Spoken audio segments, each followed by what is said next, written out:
हारूंगा नहीं, ये वादा है। यूं मिटना होता तो कब का मिट गया होता। भारत के 28 राज्यों में उत्तराखंड के प्रमुख शहर हल्द्वानी न्यूज में आप सभी का स्वागत है। पेट्रोल में इथेनॉल मिक्सिंग को लेकर मामला सुप्रीम कोर्ट के द्वार पहुंच चुका है। देश भर में इसकी आलोचना हो रही है। वहीं केंद्र सरकार और कार कंपनियां पक्ष में दलीलें दे रही हैं।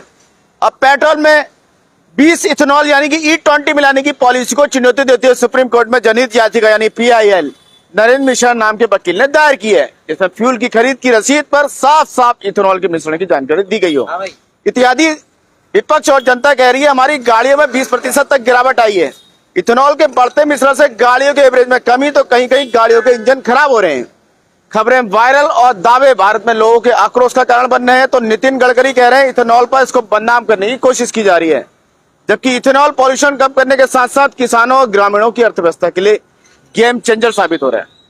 इधर देश के जाने माने कुछ यूट्यूबर कह रहे हैं इसमें 20% से अधिक माइलेज कम हो रहा है, इसमें रबर इत्यादि खराब हो रही है, गाड़ी का एवरेज वगैरह कम हो रहा है इंजन का संबंधित।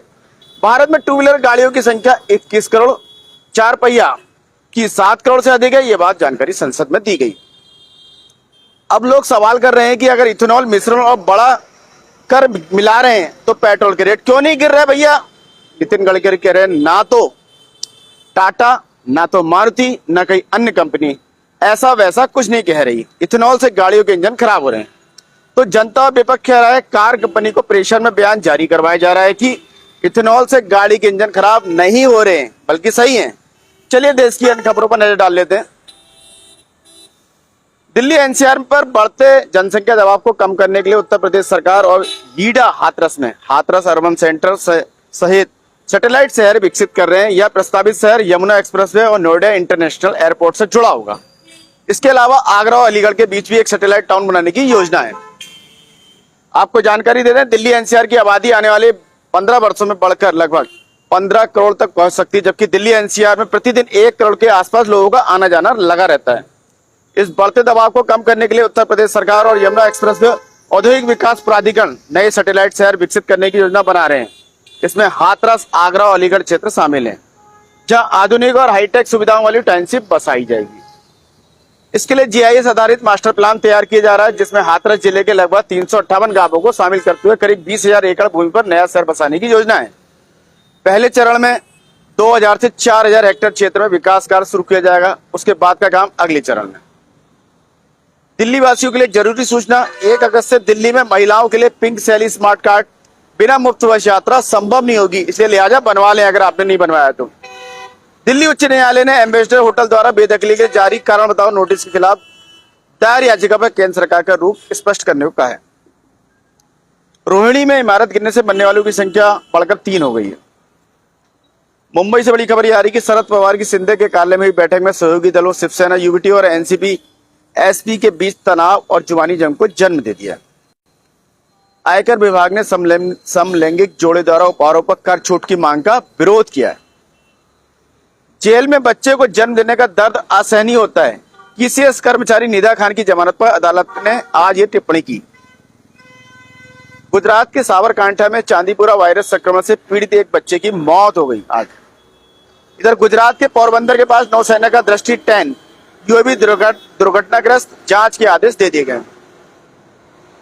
कर्नाटक से मुख्यमंत्री शिव कुमार ने कहा बेंगलुरु के कुछ फुटपाथ विक्रेताओं को गंभीर परिणाम भुगतने पड़ सकते हैं। अगर वो अतिक्रमण को करने से बाज नहीं आए तो उन पर गंभीर कार्रवाई की जाएगी। AISHE की रिपोर्ट के अनुसार 2023-24 में कर्नाटक में 90 सरकारी उच्च शिक्षण संस्थान बंद हुए।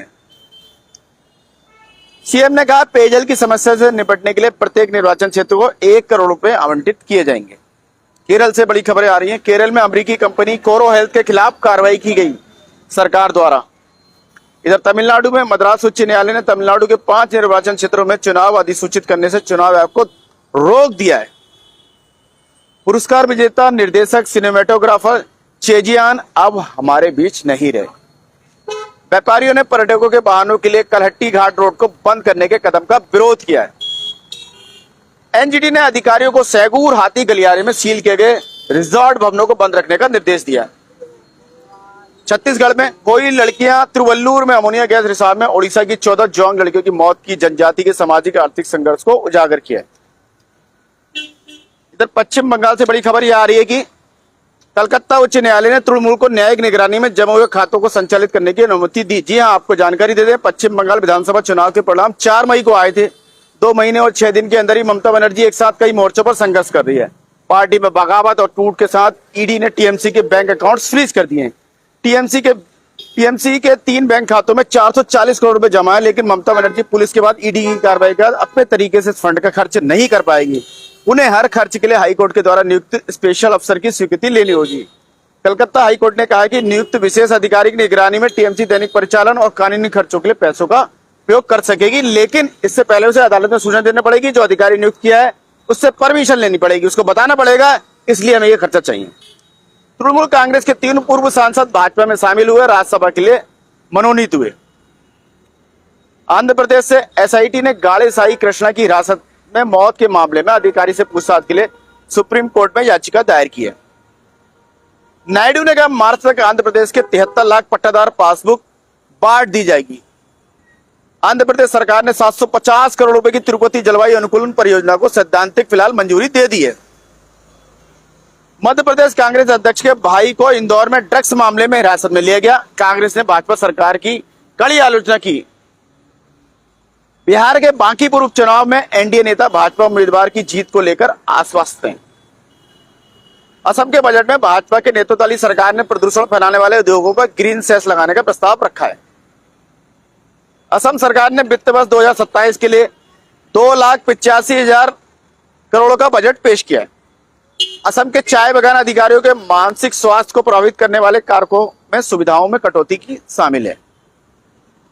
इधर मणिपुर में 6 नागा नागरिकों की हत्या के सिलसिले में एनआईए की नेतृत्व वाली टीम ने 2 लोगों को फिलहाल आज गिरफ्तार कर लिया और उनसे पूछताछ की जा रही है।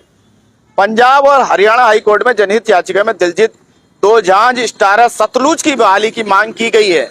आपको बता दें इस पर रोक लगी है, और लेकिन पंजाब में कई लोग इसका सपोर्ट भी कर रहे हैं कि फिल्म आनी चाहिए। जम्मू कश्मीर से कश्मीर डिजिटलैंड नहीं बेच रहा, झीलों ग्लेशियरों पहाड़ों की रक्षा करना पर्यटन योजना का मुख्य केंद्र है। मुख्यमंत्री उमर अब्दुल्ला का यह आज का ताजा बयान है। स्थानीय खबरों में खटीमा से जिला पंचायत अध्यक्ष अजय मौर्य की अध्यक्षता में विकास खंड कार्यालय खटीमा में सेवा सुशासन समर्पण जन जन की सरकार जन जन के द्वार सेवा सप्ताह कार्यालय का आयोजन किया गया। शिविर में मत्स्य कृषि श्रम उद्यान महिला बाल विकास खाद्य विभाग गन्ना विकास आदि विभागों द्वारा स्टॉल लगाकर सरकार द्वारा संचालित योजनाओं की लोगों को जानकारी दी गई। इसी तरह नैनीताल में शारदा कॉरिडोर विकास परियोजना की प्रगति समीक्षा बैठक आयोजित थी, जिसमें कमिश्नर दीपक रावत की अध्यक्षता में शारदा कॉरिडोर विकास परियोजनाओं की प्रगति की समीक्षा बैठक हुई और इससे संबंधित बातचीत हुई और तमाम उन्होंने दिशा निर्देश दिए। इस दौरान हल्द्वानी नशा मुक्त भारत अभियान के अंतर्गत औरम स्कूल में निजी विद्यालयों के प्रबंधकों प्रधानाचार्यों संग गहन मंथन हुआ। स्कूलों में लगेगी नशा विरोधी विशेष कक्षाएं, अभिभावकों को भी किया जाएगा जागरूक।